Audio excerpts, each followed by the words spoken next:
Você pode dizer assim comigo: fala, Deus, que o teu servo ouve. Aleluia. Glória ao nome do Senhor. Jeremias capítulo 7. Fala, Deus, fala, Deus, toca-me com brasa tua paz. Fala, Deus, fala, Deus, se me alegra tendo teu mandar. Amém. Você acabou de prometer que vai atender alegre o mandar de Deus. Aleluia. Vejamos o que Deus tem para nós nesta noite, neste culto de família. A palavra que foi dita a Jeremias pelo Senhor, dizendo: põe-te à porta da casa do Senhor e proclama ali esta palavra, e dize: ouvi a palavra do Senhor, todos de Judá, vós o que entrais por estas portas para adorardes ao Senhor. Aleluia. Assim diz o Senhor dos Exércitos, versículo 3, o Deus de Israel: melhorai os vossos caminhos e as vossas obras, e vos farei habitar nesta terra. Aleluia. Glória ao nome do Senhor. Queridos, eu quero falar de família nos caminhos. O texto diz: melhorai o vosso caminho e as vossas obras, e habitareis na terra, ou essa terra. É claro que a gente precisa contextualizar o texto bíblico. Esta palavra era para Israel, era especificamente para Judá, como reino, né? Genericamente Israel, mas o reino de Israel já não existia nessa época. Apenas o reino de Judá, em Jerusalém, capital do Império de Judá. E Deus manda Jeremias se aproximar da porta da igreja. E quando o pastor iria entrando, o auxiliar, o diácono, o presbítero, as irmãs do círculo de oração, o profeta se colocou à porta do templo quando todo o povo entraria para o templo. Esse povo, ele já viria adorar o Senhor, eles já viriam para o culto.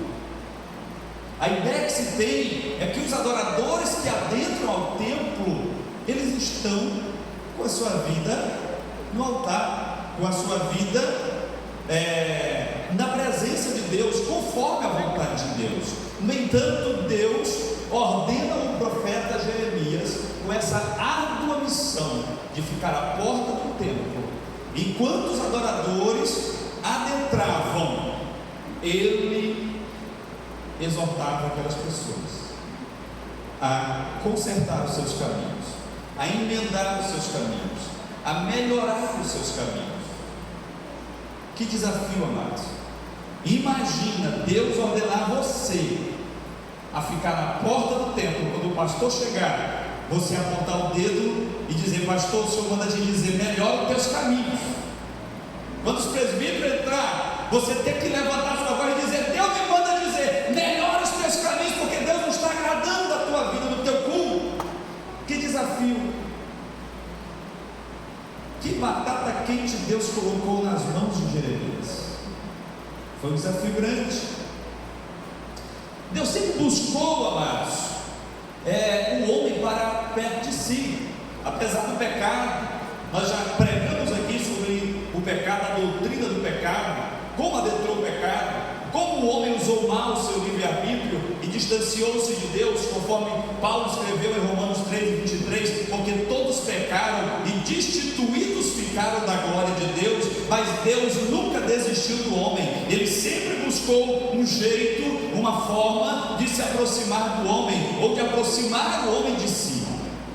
E Deus, ainda lá no livro do Gênesis, capítulo de número 12, Ele separou para si um povo através do patriarca Abraão. Louvado seja Deus. E Deus exigiu que este povo, ele tivesse caminhos retos, caminhos apartados do mal. Deus exigiu que aquele povo fosse um povo que tivesse uma identidade diferente daqueles que estavam à sua volta. Deus exigiu que aquele povo fosse diferente, não só na forma de andar, na forma de falar, na forma de comer, na forma de vestir, na forma de tratar.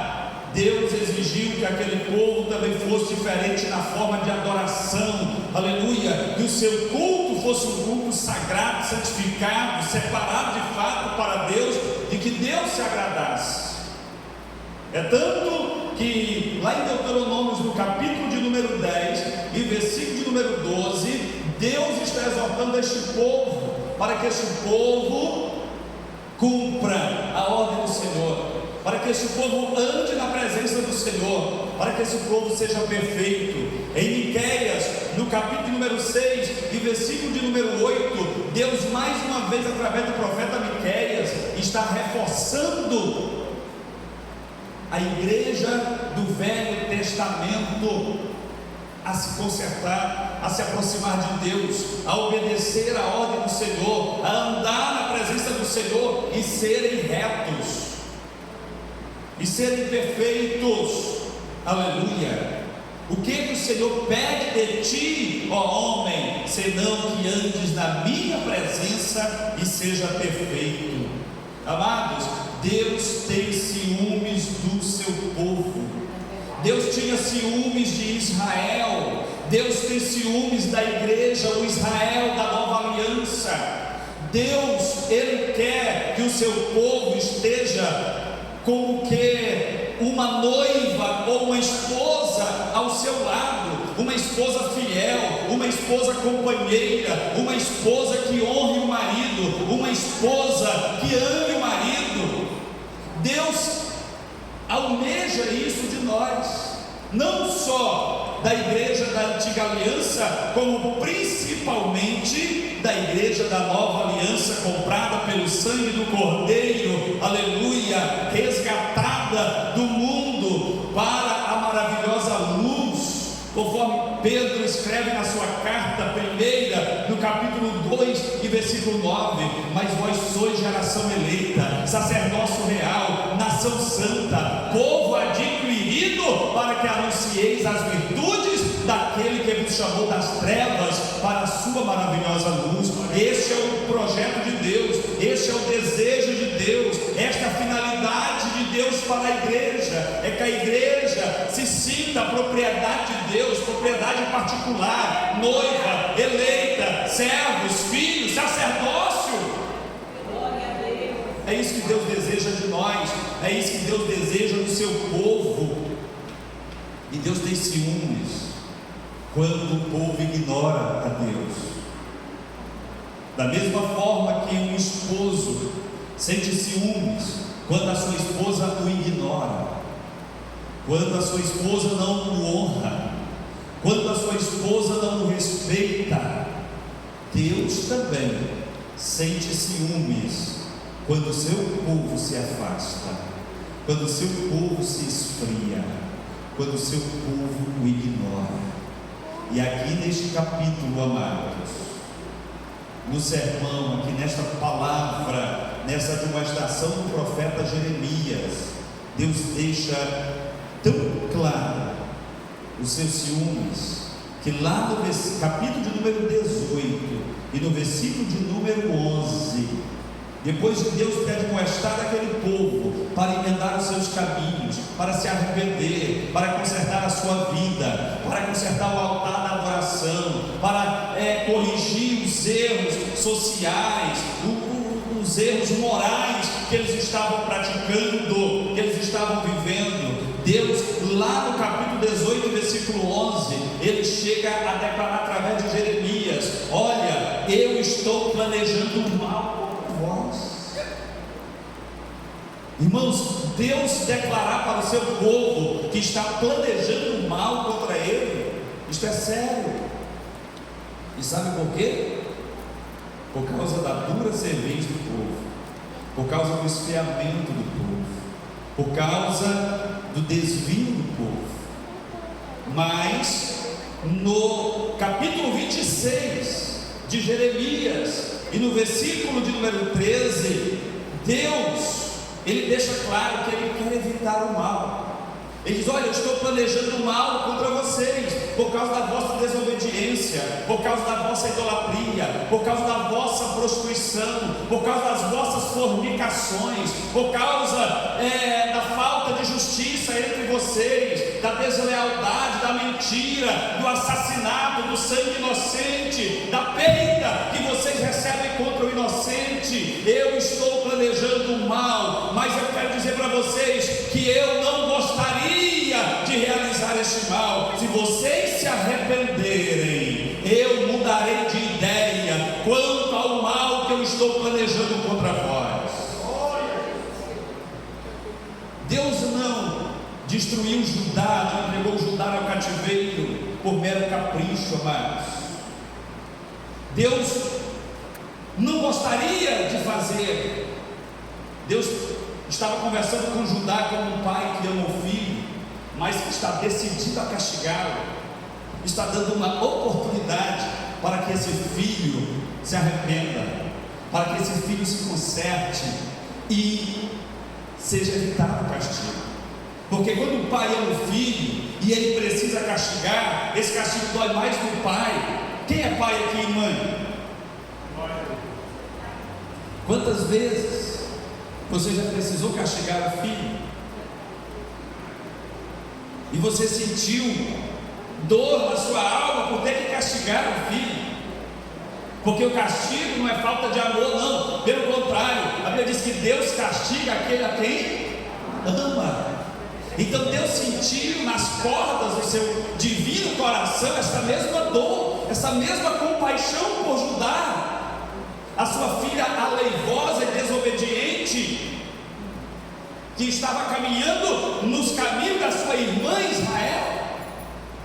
Deus queria evitar o castigo, e ele implorou a Judá. Ele disse, ele garantiu: se vocês mudarem de ideia, se vocês se arrependerem, se vocês emendarem os vossos caminhos, eu mudarei de ideia quanto ao mal que eu estou planejando contra vós. Porém, Judá não deu ouvidos, o pastor não deu ouvido, os presbíteros não deram ouvidos, os diáconos, os líderes não deram ouvidos. É claro que aqui é de uma conjuntura diferente, eram os sacerdotes, os levitas, mas eu estou atualizando para a nossa realidade. Não deram ouvidos, ignoraram o profeta, armaram contra o profeta, foram lá e fizeram a cabeça do rei contra o profeta, prenderam o profeta, queriam matar o profeta, porque o profeta estava falando a palavra do Senhor. Não consentiu o rei matar o profeta pela misericórdia de Deus, mas lançaram o profeta no calabouço, num poço lamacento, para ser alimentado a pão e água, pão de amargura. Deus livra o profeta pela sua fidelidade, pela sua obediência a Deus. Deus honra o profeta, mas o mal veio sobre Judá, porque Judá não se arrependeu, porque Judá, diferentemente de Nínive, aquela cidade ímpia e iníqua que Deus iria destruir, e mandou que o profeta Jonas avisasse, mas Nínive se arrependeu, se quebrantou, jejuou, vestiu trapos, e Deus mudou de ideia em relação à destruição de Nínive. Se Judá também tivesse arrependido, Deus não teria permitido a destruição de Judá. Mas o povo não se arrependeu, o povo estava fiado na sua religiosidade, o povo estava fiado na sua religião, naquele ritmo religioso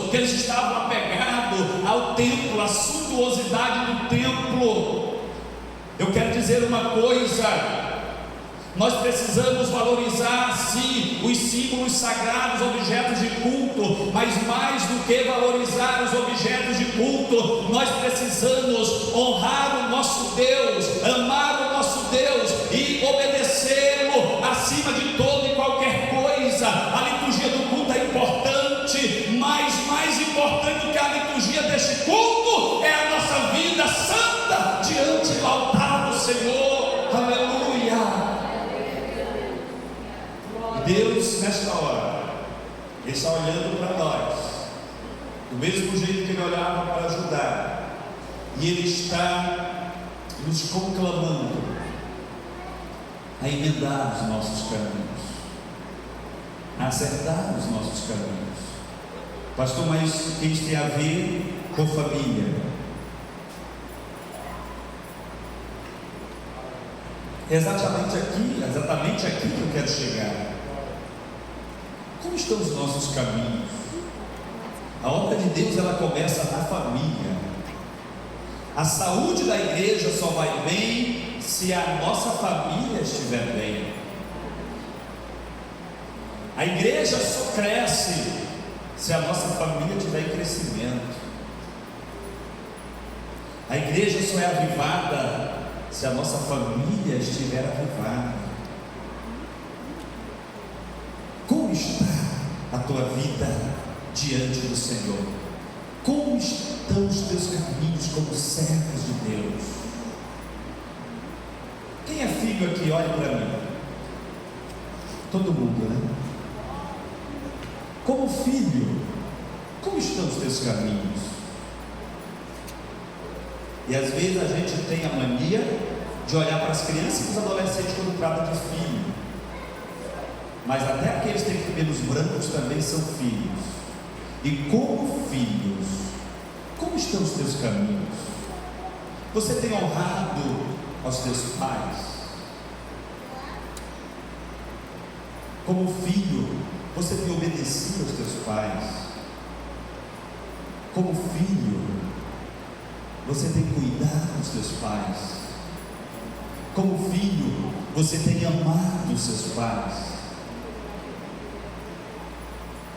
Para os mais maduros, como filho, você tem visitado os seus pais? Eu sei que tem pessoas aqui que gostariam de ter pai, que gostariam de ter mãe para visitar.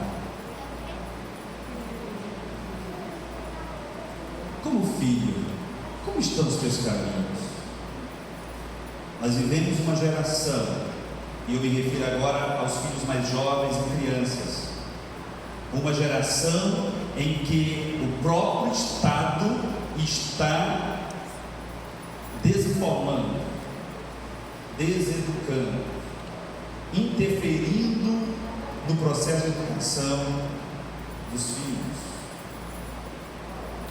O próprio Estado está advertindo o teu filho de 5 anos de idade na escola, que se ele for castigado em casa, ele pode denunciar para o conselho tutelar. Comissões de direitos humanos e defesa da criança e do adolescente estão caminhando pelas creches e escolas públicas e privadas para conscientizar os filhos da violência doméstica. E isso é bom, porque a violência doméstica tem destruído famílias, sim. A violência doméstica é crime, sim. Amados, os nossos filhos precisam ser educados, sim. Precisam ser corrigidos, sim. Precisam conhecer os seus limites, sim. Nós vivemos uma geração em que só se ensina os direitos das crianças. As crianças sempre tiveram direitos, mas as crianças também sempre tiveram deveres. E você, como filho, precisa honrar os teus pais, porque é mandamento do Senhor. Mandamento do Senhor. E é o primeiro mandamento com promessa, adverte Paulo. Portanto, queridos, como está a sua vida como filho? quando a sua mãe repreende sobre o excesso do celular? Como você tem se comportado? Quando a tua mãe diz não em relação àquele passeio, aquele objeto que você quer comprar, como você tem se comportado? Tem filhos que são verdadeiros chantagistas em casa. Tem tudo que os seus pais não tiveram na infância e ainda vivem chantageando os pais por alguns nãos que recebem. Você sabia que os nãos edificam e contribuem mais para o teu crescimento do que os sims? Como você tem se comportado, filho? Mas eu quero me referir também aos pais nesta noite. Como você, pai, e quando eu digo pai, me refiro também à mãe, crente, servo de Deus, que tem uma promessa de que tu e a tua família será salva. Como você, como pai, tem se comportado em casa? Como você tem tratado os teus filhos? Como é que tem sido a vivência familiar dentro das quatro paredes, para dentro da porta frontal da tua casa? Porque tem pessoas que publicamente, socialmente, amados, tem uma aparência, mas quando passa no portão de casa, é uma realidade totalmente diferente. E nós, como pais, precisamos amar os nossos filhos, honrar os nossos filhos, respeitar os nossos filhos. É claro que isso não nos tira a responsabilidade de educar e corrigir, mas tem pais que é um fracasso em casa, é um fracasso com os seus filhos. Tem pais, são dois extremos perigosos, pais. É o pai flexível demais, é o pai permissivo demais, e o outro extremo é o pai grosseiro demais, bruto demais com seus filhos. Nós precisamos ser equilibrados, temperados. Os dois extremos são perigosos. Tem filhos que, quando encontra a maioridade, ele sai de casa, sai da igreja e nunca mais quer voltar da igreja, porque ele foi frustrado em casa. Os seus pais, como sacerdotes da casa, frustraram, não viveram o verdadeiro exemplo, não ensinaram os seus filhos com o verdadeiro exemplo que edifica, que educa, que arrasta. Como você está vivendo a sua vida paterna e materna com seus filhos? Os seus filhos olham para você e sentem orgulho de você? Seus filhos olham para você e gostam de te abraçar, de estar perto de ti, da tua companhia?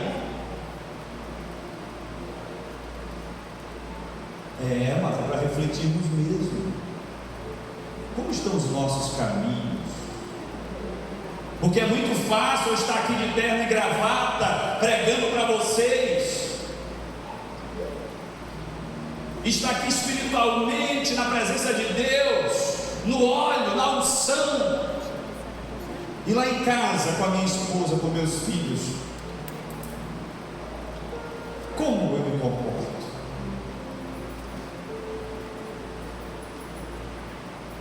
E ainda falando de pais, eu quero chamar a atenção à figura do esposo.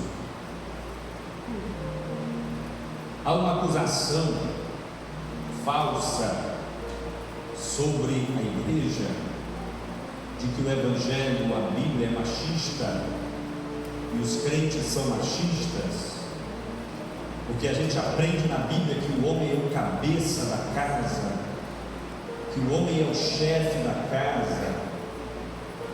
Só que essa acusação, ela é falsa,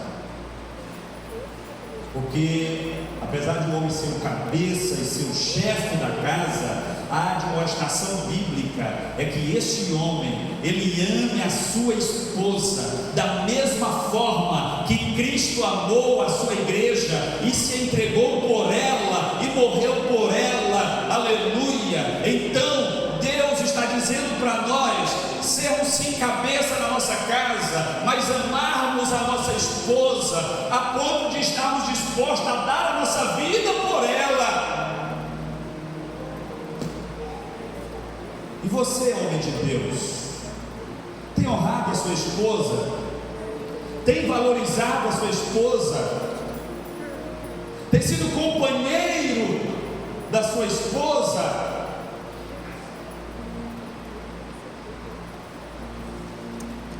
Graças a Deus aqui só tem gente boa, mas existem homens por aí que na igreja é uma maravilha,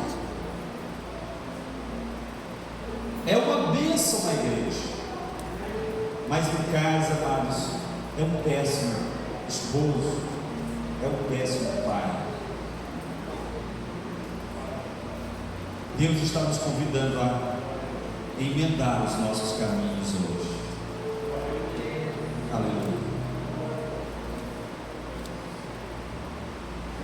Emendar os nossos caminhos.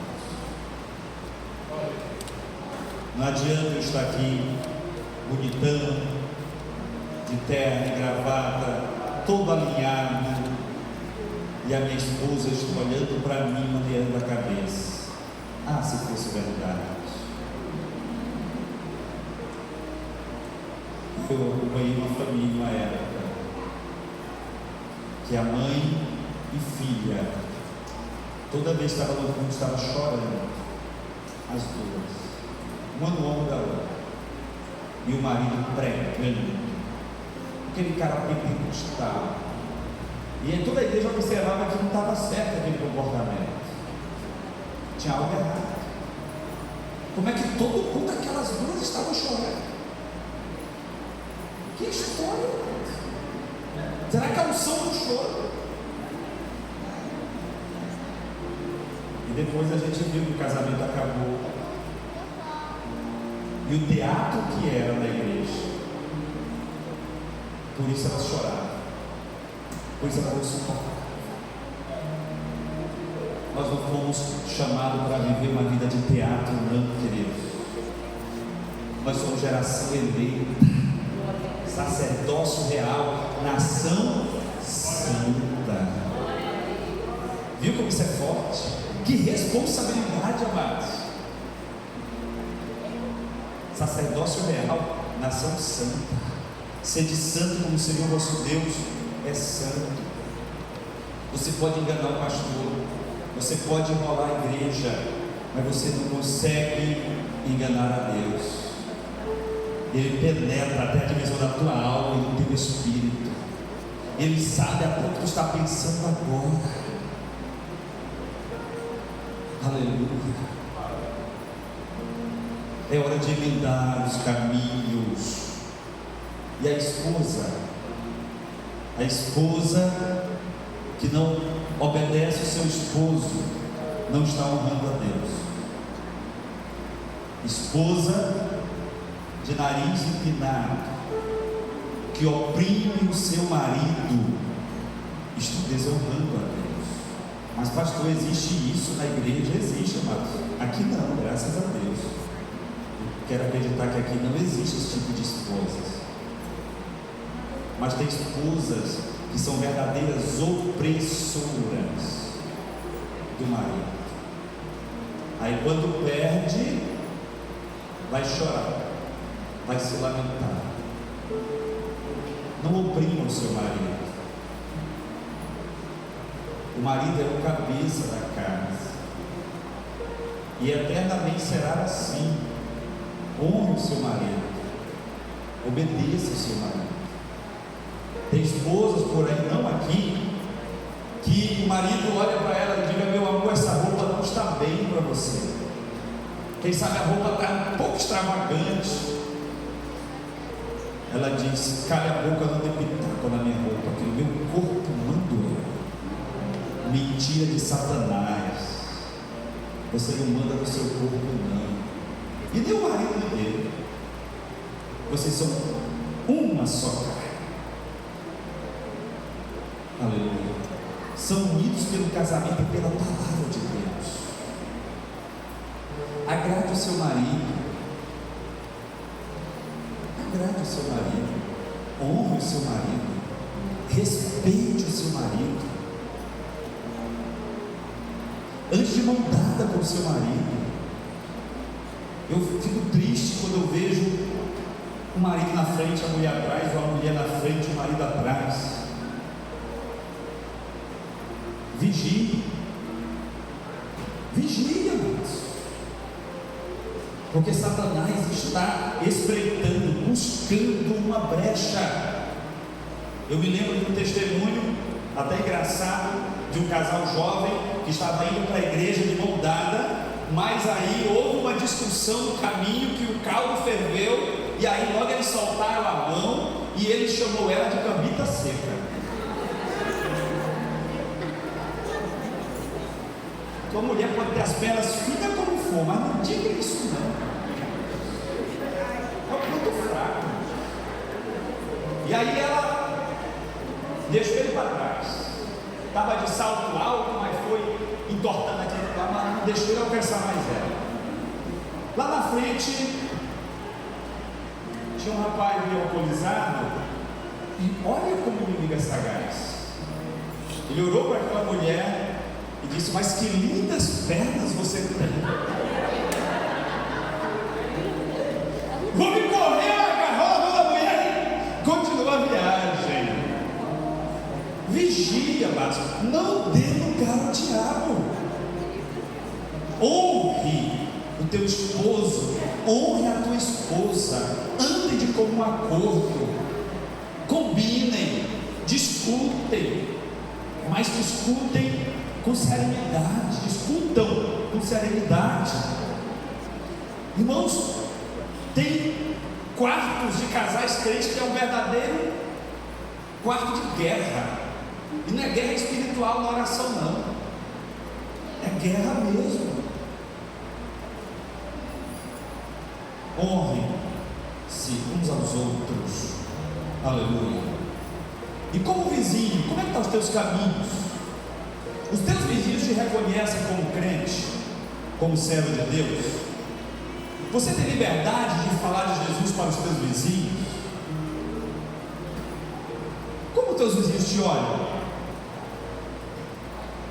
Ah, pastor, meu vizinho é ímpio, ele não gosta de crente. E daí?